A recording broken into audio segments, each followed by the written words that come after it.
ঝাড়গ্রামের বিনপুরে বীরবাহা হাঁসদার সমর্থনে road show তৃণমূলের তারকা প্রচারক কোয়েল মল্লিকের।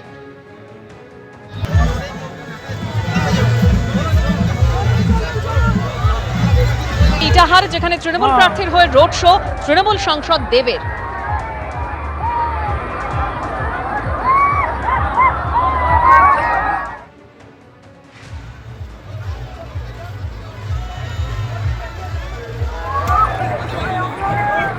ঝাড়গ্রামের গোপীবল্লভপুরে বিজেপি প্রার্থী রাজেশ মাহাতোর হয়ে রোড শো করেন মিঠুন চক্রবর্তী।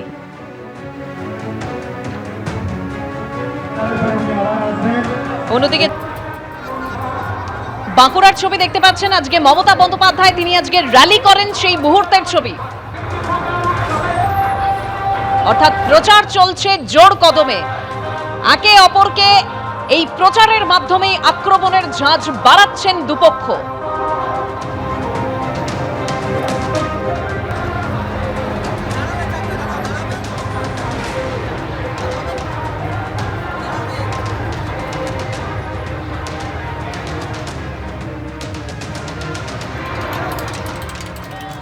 একদিকে কেন্দ্রীয় স্বরাষ্ট্রমন্ত্রী দুর্গাপুরে তিনি রোড শো করলেন এবং রোড শো শেষে বক্তব্য শুরুর মধ্যেই তিনি দুর্গাপুরবাসীকে ধন্যবাদ জানালেন। দুর্গাপুরে রোড শো করলেন কেন্দ্রীয় স্বরাষ্ট্রমন্ত্রী। রাজেন্দ্র প্রসাদ অ্যাভিনিউ থেকে চণ্ডীদাস বাজার পর্যন্ত তার রোড শো। অন্যদিকে বাঁকুড়ায় আজ মিছিল করেছেন মমতা বন্দ্যোপাধ্যায়।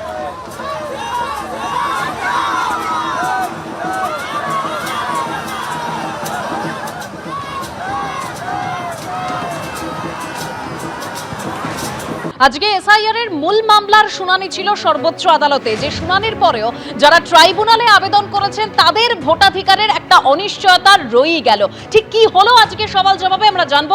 সৌভিক মজুমদার আমাদের সঙ্গে রয়েছেন। সৌভিক, দেখো, মূলত এই অনিশ্চয়তা থেকে গেল, তার কারণ হচ্ছে তুমি জানো যে আইনজীবী কল্যাণ বন্দ্যোপাধ্যায় তিনি প্রথমে এই মামলাতে সওয়াল করেন এবং বলেন যে তার কাছে খবর রয়েছে যে ইতিমধ্যে প্রায় 16 লক্ষ মানুষ তারা এই ট্রাইব্যুনালে গিয়ে আবেদন করেছেন এবং তার বক্তব্য হলো যারা এখনো পর্যন্ত ট্রাইব্যুনালে আবেদন করেছেন তারা প্রত্যেকে যাতে ভোট দিতে পারেন সেই নির্দেশ সুপ্রিম কোর্টের তরফ থেকে দেওয়া হোক, এই মর্মেই কল্যাণ বন্দ্যোপাধ্যায় তিনি কিন্তু আবেদন করেন। এই আবেদন যখন তিনি করছেন তারপরেই মাননীয় প্রধান বিচারপতি সূর্যকান্ত তিনি বলেন যে এ প্রশ্নই ওঠে না। তার কারণ হচ্ছে যদি এই সমস্ত মানুষকে এখানে অ্যালাউ করতে হয় বা তাদের ভোটাধিকার যদি দিতে হয়, সেক্ষেত্রে এতদিন পর্যন্ত যে ব্যক্তিদের নাম এই এসআইআর এর মাধ্যমে ভোটার লিস্টে উঠেছে তাদের প্রত্যেকের নাম বাদ দিতে হয় এক। এবং এরপরে তুমি জানো যে ইলেকশন কমিশন অফ ইন্ডিয়া তাদের তরফ থেকে বলা হয় যে এই যে ভোটার তালিকায় নাম ওঠা এবং নাম সংযোজন এবং বিয়োজন এটা একটা কন্টিনিউয়াস প্রসেস। ফলত এই প্রসেসের মাধ্যমে কিন্তু গোটা বছর ধরে এই প্রসেস কার্যত চলতে থাকে।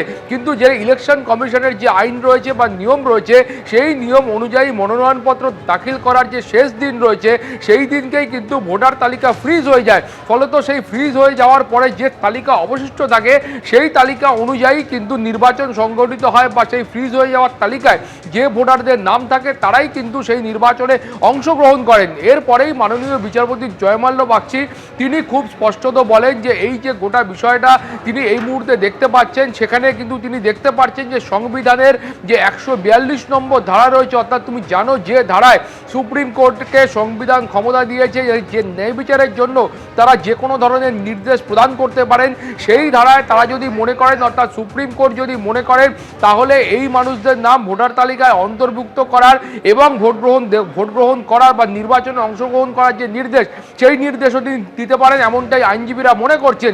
ফলে এই কারণেই কিন্তু এখনো পর্যন্ত সংশয় তৈরি হয়েছে যে ট্রাইব্যুনালে যারা আবেদন করেছেন সেই মানুষদের ভবিষ্যৎ কী হবে। ফলে সুপ্রিম কোর্টের তরফ থেকে এখন চূড়ান্ত নির্দেশ আসলে তারপরেই কিন্তু স্পষ্ট হবে যে যারা ট্রাইব্যুনালে আবেদন করেছেন তারা আদৌ এই নির্বাচনে ভোট দিতে পারবেন কিনা। ধন্যবাদ সৌভিক। এবিপি আনন্দ, এগিয়ে থাকে, এগিয়ে রাখে।